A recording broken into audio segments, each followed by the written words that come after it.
Hi everyone, my name is NJ Mvondo. I'm super excited to be with you today and to share one of my favorite books.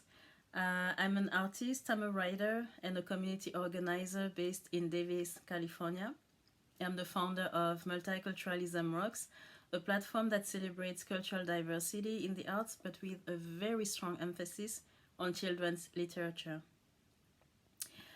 I am also a fan of Edi Campbell. Edi, I thank you so much for all the work you do to promote literacy, and thank you for keeping it real with us, for calling out what can be harmful to the readers, to kids, for just for the change, the agent of change that you are in our community, in our world.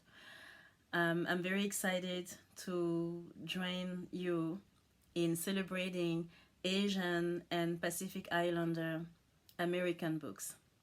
I chose to read from Saffron Press. Saffron is a press that is based in Canada and that was founded by Navjot Kaur.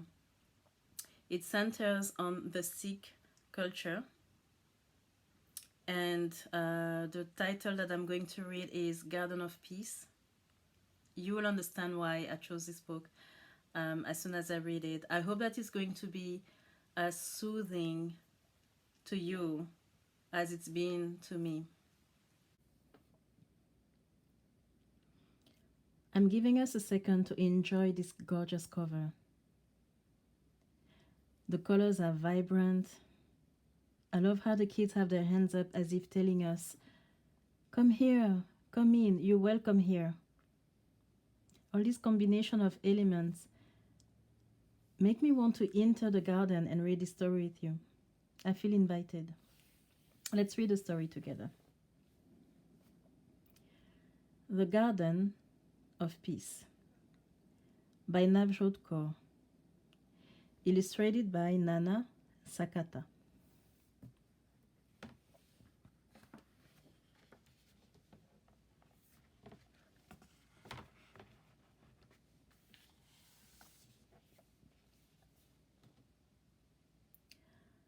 For all the mighty girls and gentle warriors of change,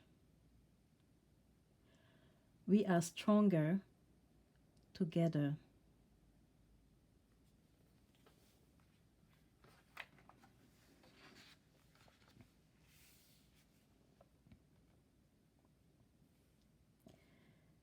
Hundreds of years ago, 5 seeds were sown in the garden of Anandpur, the city of happiness. Elders and little ones wondered if the seeds would ever grow. Few held out hope.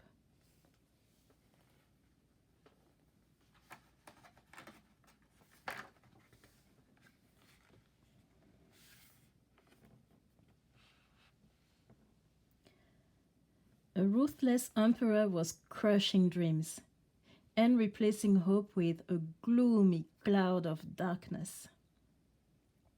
Where artists once flourished, now lay only crumbling sandstone remains. Bleary shadow loomed from the fog, eager to poke the cinders of misfortune.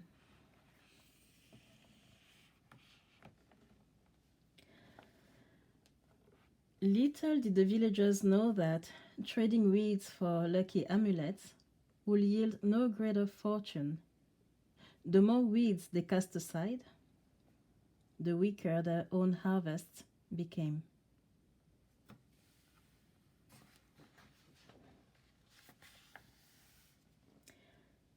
Plants that grew the highest shadowed vast fields, so none of the others felt the touch of the sun's rays. Weeds lying low struggled along with the crippled and blemished crops, grabbing onto any splashes of rainwater. Lush garlands grew higher and higher, while others ended up in a tangled heap.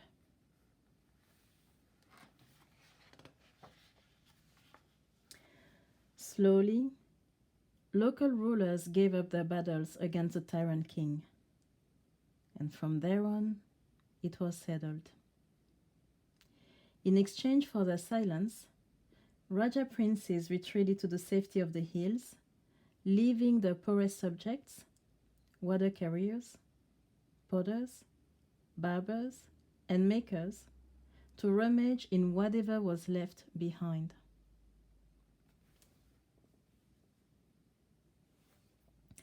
Hushed voices coaxed many to believe that these others brought bad luck. The weeds lying low were harboring disease, the rumor swirled. They could sprawl up to the hills and destroy their crops too. Any seeds found scattered in the heaps below were tossed into the darkest pit, far, far away.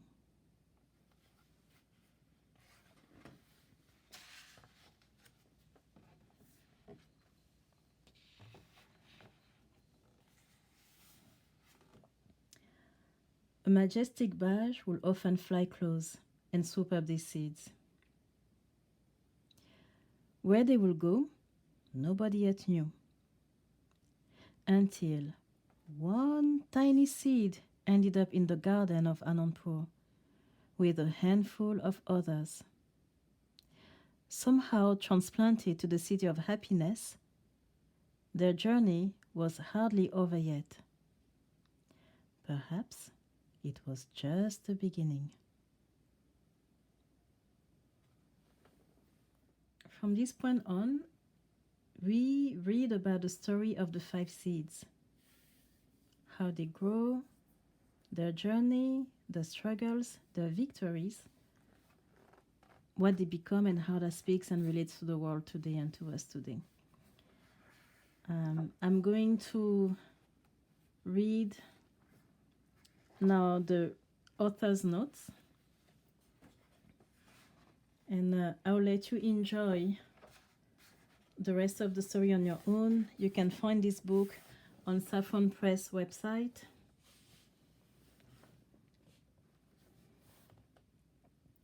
So the author's notes, just a sample. The psyche is about becoming agent of change.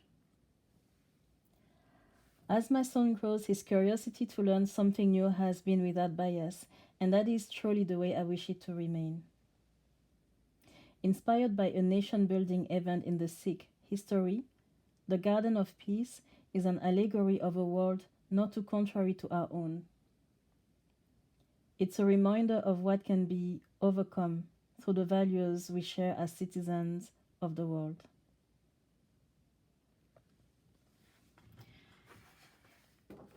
And in the back, the authors shared tips on how to grow a garden of peace. So number 1, plant kindness through your words and action. Number 2, be fair, even if it means walking a little further. Number 3, an upstander needs to be courageous. If you know what's happening is wrong, then make it right.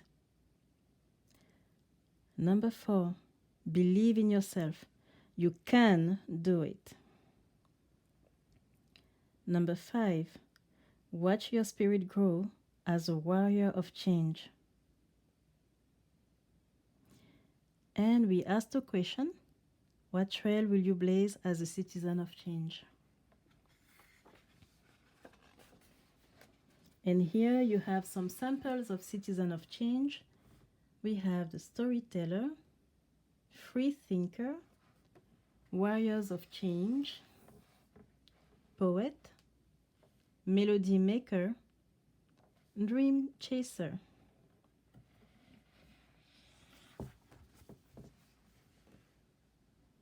I hope that you have enjoyed this story.